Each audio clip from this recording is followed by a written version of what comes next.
Right. Good afternoon, everybody. This should be recording properly so that this can be posted on SharePoint, and everybody else who couldn't join us today can also benefit from learning about connections to nature with First Nations, Métis, and Inuit literature in kindergarten. This is one of the sessions that we ran at Summer Summit 2024. And if you head over to the kindergarten SharePoint right now and you touch on professional learning on the left-hand side, this session is up on SharePoint so that you can follow along. Although we are going to go a little bit quickly today, and everything that you see on the slide will be fairly easy to understand. So my name is Kathleen Ruff. I am one half of the kindergarten consultant team. Kaylee was with us for a little while and she's off on maternity leave. And we also have the other half of the kindergarten consultant team with us today. Hi, I'm Courtney Cregan. I'm that other half. Courtney and I are sitting super close together, so I have to remember to also mute when Courtney unmutes. All right, so our plan for today is we are going to go over a few of the books that y'all have received in IMC already. We are going to go through Good Morning World and Good Night World. So the two that are by the same that are by Scholastic. And then we also have a flock of gulls and a chorus of frogs, which is another one that are kind of related to a curriculum crate. So we're going to go over that today. We're also going to look at some connections to mathematics through the Shapes book. I have the French version with me today, but the English one is the same layout with the same photos. And then we're also going to examine a three-part series called Please Don't Hide My Vegetables, How We Grow Our Garden, and Up the Harvest. Or gathering up the harvest, sorry. And this one has some connections to the physical education and wellness program as well. So those are the ones that we are going to go through today so you can understand a little bit more how you can use them either in lessons or supporting at your centers. So we are going to learn about how First Nations, Métis, and Inuit relate specific shapes to those found in nature, how it can support our teaching, and then we're also going to talk a little bit about the source and the origin of food as well. That's going to come in a little bit at the end of the presentation. So the success criteria is that children can identify shapes in nature. You can identify some authors that are going to help support your kindergarten planning and programming. And you can understand a little bit, like I said at the end, about how we can kind of extend some of that learning with those Nutrition Alberta food cards. All the programs got them last year. So if you've seen them hanging around in your classroom, you'll understand a little bit more about how to use them today. And if not, we've got some links in this presentation so that you can order your own new set for free. So we're going to do a quick activating activity called Describe, Draw, Describe. So all you're going to need is either a Post-it note or a scrap piece of paper or a piece of paper in a notebook or something from your art station that's right behind you. You're not going to want to keep this paper, I don't think, or frame it and put it on your wall. So don't worry, take anything that you have. And you also need a writing utensil like a pencil or a marker or a pen. And here on this slide, we have this beautiful circular piece of art. And we would like you, with just a couple words, to unmute and describe for us one thing that you see in this piece of art. There's no wrong answer. Don't worry, we accept all answers. And then after that, we'll move on to the second part. Maybe we'll pick on Courtney and make her go first. Courtney, what do you see? I see a beautiful little butterfly hanging out in the corner, stretching its wings. I like how Courtney used the sentence stem I see. Good job, Courtney. Very nice. Courtney saw yeah, did you say butterfly? Was I listening correctly? Yes, a butterfly. Perfect. All right, Chelsea, what do you see? I see the sun in the corner with all of the rays extending out for the rest of the picture. Chelsea used a big word, extend. Very nice, Chelsea. Thanks for telling us. Olivia and Lorna, what do you see? Flower. Okay. Okay. It's on. Oh, okay. I see a flower. There's two different kinds. One's a rose, and the other one I don't know what kind it is, but It's like a bluey with orange in the middle. Perfect. I heard you use some very good color words and telling us what you see. The next step of describe, draw, describe is actually to draw what you see. So we're going to give you 30 seconds to draw what you see and what you just told us that you described. I'm thinking Chelsea's got winner, winner, chicken dinner here because she said extend with the raise. So all she gets to do is maybe put a bunch of lines on the paper. Just kidding. You can draw exactly what you described, or you can draw what you described and more. You only get 30 seconds. Would we give them 30 seconds in kindergarten? Probably Mm. not. We'd give them a little bit longer.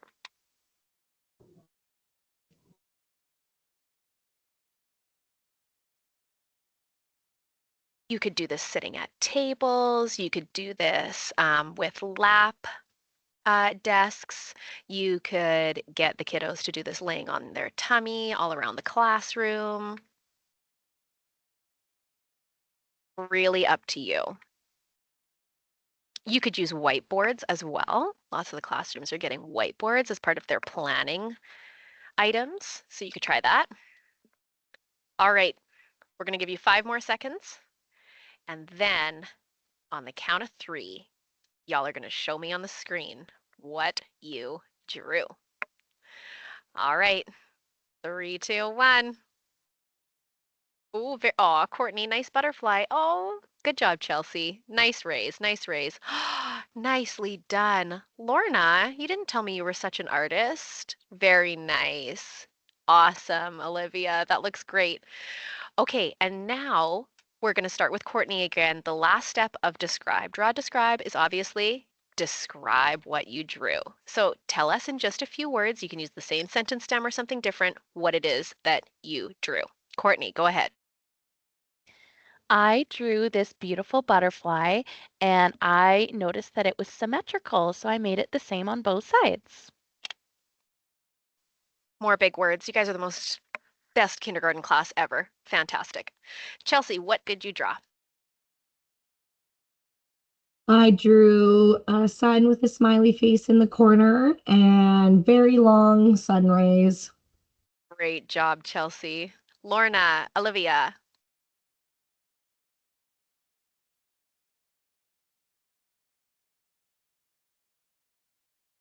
Don't forget to unmute so we can hear you. Okay. Did I you mute it? did it, I swear. Oh, okay. I drew a hummingbird because I love hummingbirds. And I saw in here some symbols like squiggly lines and this shape here. I can't think. My brain is on holiday, sorry. And wings. Yeah. Okay, your turn. I drew these 3 different kinds of flowers.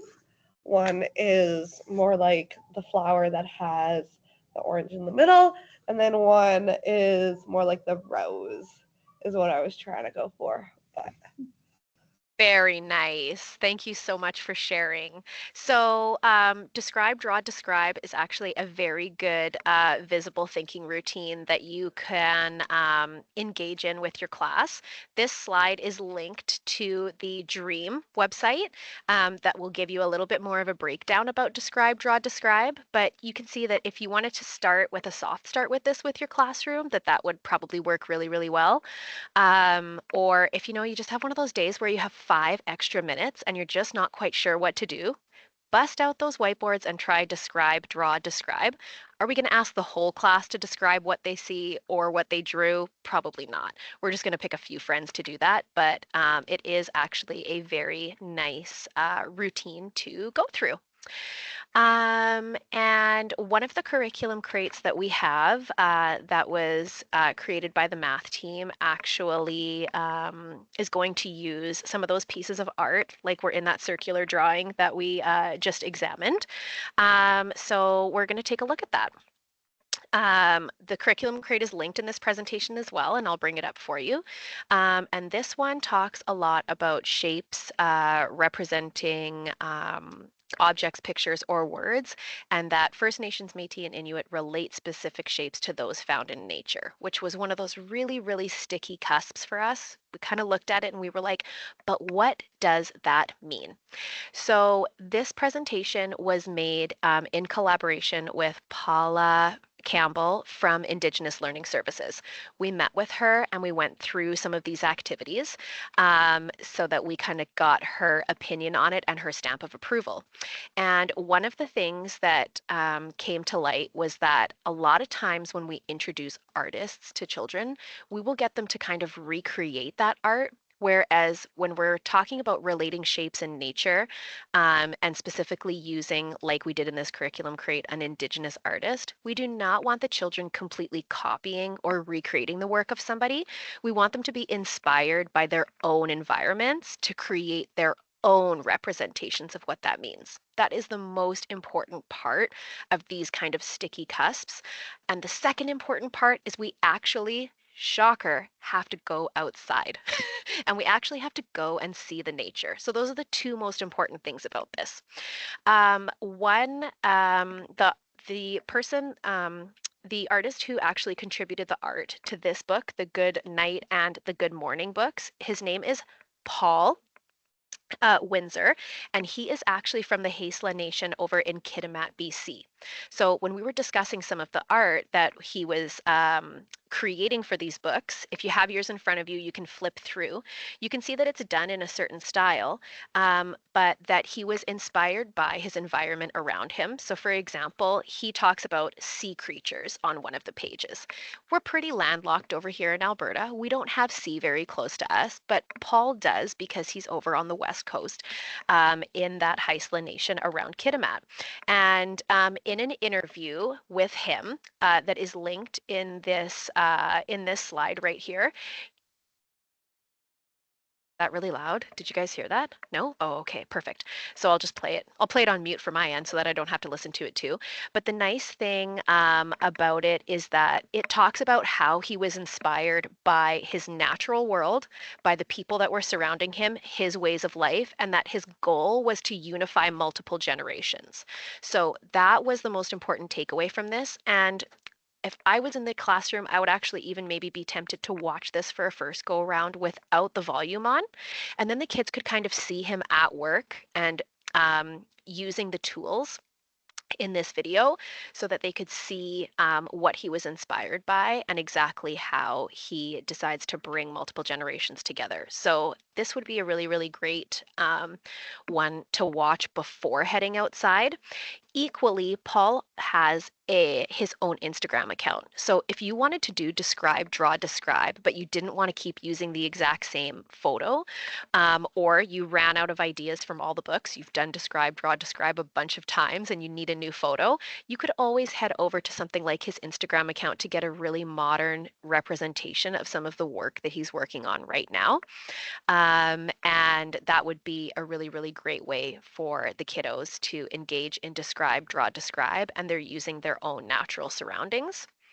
Another idea that we had was if you wanted to kind of conglomerate those describe, draw, describe experiences, that this would be a perfect thing to be including in something like a visual journal or any other type of journals that you're using in the classroom, okay?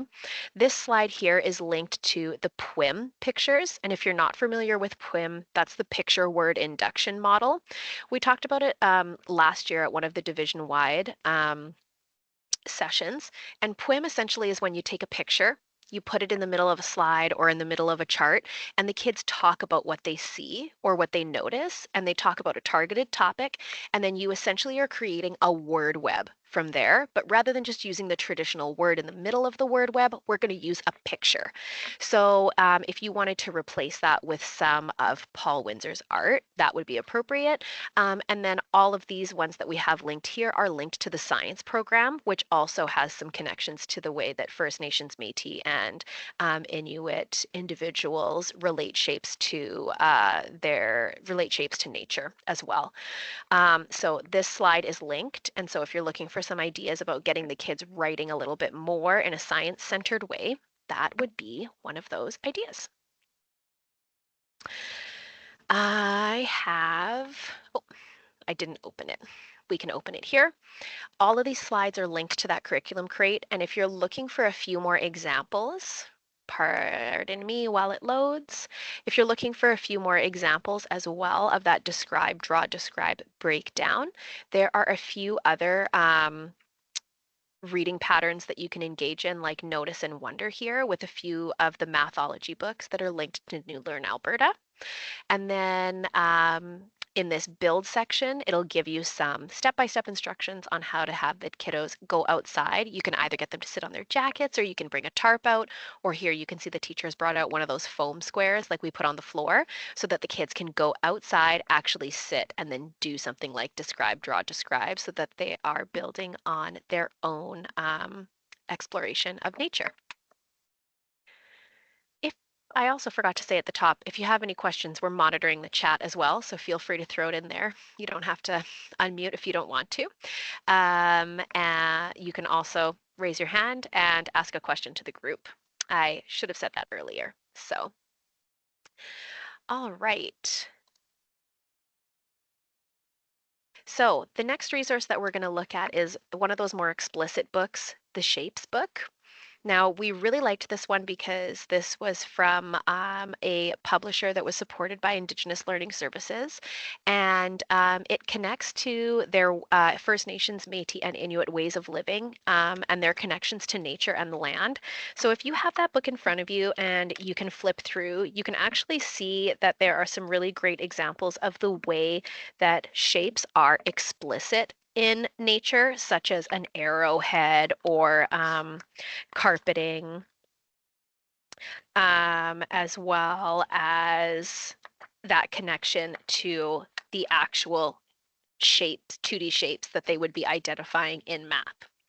However, when we were consulting with Paula and with Shannon Luteet from Indigenous Learning Services, they made a great point that the migration pattern of birds follows a V, and that would be something that the children would be able to notice in their own environment as well. Not every single animal has a migration pattern that is related to a 2D shape, whereas, teachers, we kind of just want that list. We're like, okay, what's that list of actual shapes that they're going to need to know? But we thought that this was a good example to be able to include to remind everybody that we actually have to be going outside and connecting to our own experiences in nature. This picture of a drum is linked to the Ottawa Museum, or the Ottawa Art Gallery, pardon me, and it has some other really fantastic representations of modern Indigenous art as well that you could draw from. Sorry, there's lots of text, but when you scroll down, there's some really great examples of modern art, because we always want to be having that lens of the fact that Indigenous art is not something that happened in the past. It is something that is continuing to happen as well. So if you're looking for some new pieces there to add to describe, draw, describe, or for some inspiration, that would also be a great place for you to head. Always focusing on what connections to shape can you make in your own nature settings. So all in all, we thought that this was one of those cusps where, we just thought really hard about it. And by going out in nature and experiencing that for ourselves, that responded a lot better to the needs of that cusp. All right, the next series of books and the last series of books that we're going to look at is the Please Don't Hide My Vegetables, How We Grow Our Garden and Gathering Up the Harvest by Jenny Eagle Speaker. So if you have those ones in front of you, you want to flip through them. Did anybody notice that Jenny has a very interesting photography style?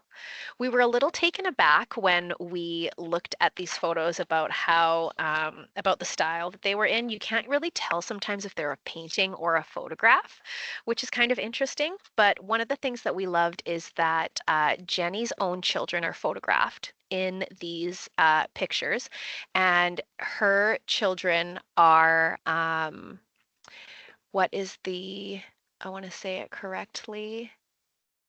Oh, I think I had it in the notes, but she is Irish and her husband is Indigenous. And he has a publishing company. And so they decided to pair up their forces in order for her to be able to publish her photography. She also ran a day home for an extended period of time and has lots of experience with children. And these for us really responded to not only having an accurate everyday, not an accurate, having a representation of Indigenous children in their world. It was self-published by her and her husband in their publishing company, but it also had some really great ties to science and physical education and wellness as well.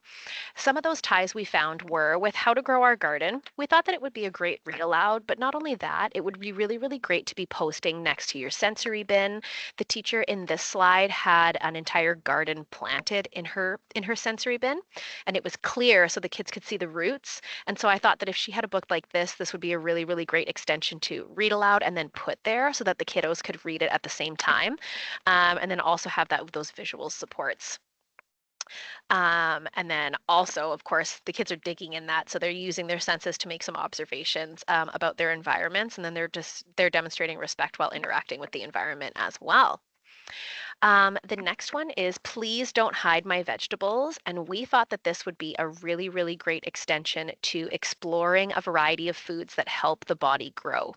In this photo, you can see that the teacher has used the Nutrition Alberta food cards, and she's used 2 hoops. And they've done this activity a couple times. In the top right, the kids have selected the photos of foods that they like, and then they've sorted them by foods that they like and foods that they dislike, of foods that they've already tried. So the orange hoop represents all the foods that they do like, and the yellow hula hoop represents the foods that they do not like. They also did another activity with the exact same hula hoops and the same cards, and they sorted it by foods that they've tried and foods that they have never tried before. If you're interested in getting your own set of these free cards, this slide is linked underneath the word Pew to the Nutrition Alberta website.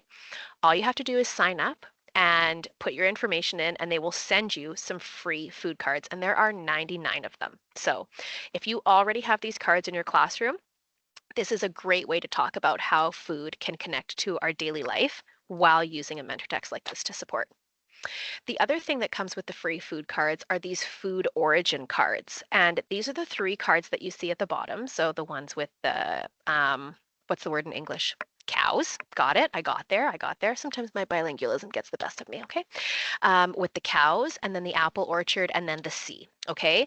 What's on the back of these cards is questions about where this food comes from, where you would see this, whether or not you've been here, and they have some really great guiding questions. So when we were talking with Paula, she thought that it would be a really great conversation to have with the children about what foods can we grow or what foods were grown in here on the past, and what foods can we buy, and are there foods that are both?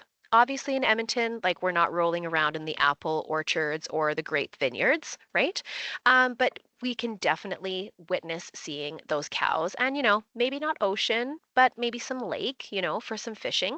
So, talking about the origin of those foods by using these visual supports, along with some of these books, would also really, really be a great connection to the way that First Nations, Métis, and Inuit people live their lives. This was an activity that we made on this next slide that supports the rhyming that is found in this last book called Gathering Up the Harvest. So this is a great read aloud because there are those words that rhyme, and we know that in the English Language Arts and Literature program that the children are exploring that rhyming and their awareness of rhyming. So since both of you teach in the English program, this do the words rhyme dice activity is linked. And what it does is it actually brings you over to this SharePoint site. Okay. And because we made it on Smart Notebook, I know I'm a dinosaur. I use Smart Notebook. I like it a lot because it's really interactive, more than Google Slides most of the time. Okay. And also, I'm just used to it. I'm a creature of habit. Okay. Can't blame me. It's linked to here. What you can do is you just are going to put a check mark in the little tiny box, and you're going to download it right there. Download. When you download it, and if you have Smart Notebook open on your or downloaded on your computer, if not, you can submit a ticket and they'll put it on there right for you. It will open up for you, and it'll show a slide. Oh, sorry, my view is a little bit little bit small. There we go. And what we've done is there's 4 different slides of do the words rhyme. And when you click on this dice, it will generate a word. So grow, and we click on the second dice, and feet. And then with the thumbs, the kids have to show you if the word rhymes or not with a thumbs up or a thumbs down. There's only a few possibilities for each one. So, eat and feet, I changed the first dice. Does it rhyme? Yes or no? The first step is always them identifying whether or not the word rhymes by them hearing it as opposed to actually having to generate a rhyming word. So there are some different slides that you can use, and that would definitely support rhyming in your program. ChatGPT helped me out a little bit with this slide as well. These are just a list of gardening words that rhyme. You could have this printed out at the side of your desk, and you can get the kids to help you when they're ready. And you can, of course, do this with more than just words that are gardening. This was just if you were being inspired by Up in the Harvest, what were some of those words that they would be generating? Pretty sure nobody's going to be generating the word warden when you're trying to, rhyme with garden. It's a little bit of a forced rhyme there, Chat GPT. But I mean, sometimes you just never know what the kids are going to come up with. After we had curated some resources for the Summer Summit, we did stumble upon some other ones that we were unable to order at that time, but we thought that we would bring to your attention anyways. We loved the representation in traditional berry picking and berry picking with Atsu of the real life pictures of different ways that people connect to nature. So, and also Berry Song was also recommended to us by Paula. This is How I Know is another great resource that also was published in French, which is another reason why we selected it and was recommended to us. Fishing with Grandma is also a very good book. I bought this one for my own children, and it kind of shows how a grandma is showing the traditional ways of getting some fish and going ice fishing. So that was always a good one. And the top right one is actually linked to a CBC Kids YouTube channel. So if you're looking for one of those items where you just have a few extra 3 minutes or you're waiting for a transition, those were some really powerful videos from CBC Kids. This is a link to all of the resources that you already received that we IMC'd to you. The French programs definitely have a couple of additional books in here. No, just one additional book actually, and then they have one book in French compared to the other one that you have in English. So if your school is interested in ordering more of these, the links are here to where we purchased them. That is all that we have for today. So we would love to see any photos of your class doing describe, draw, describe, going outside and sitting at their own spots and being inspired by nature, using some of those food cards, or if you've set any of these books up at any of your centers or any of your other exploratory areas in the classroom, we would absolutely love to see that. So I am going to stop our recording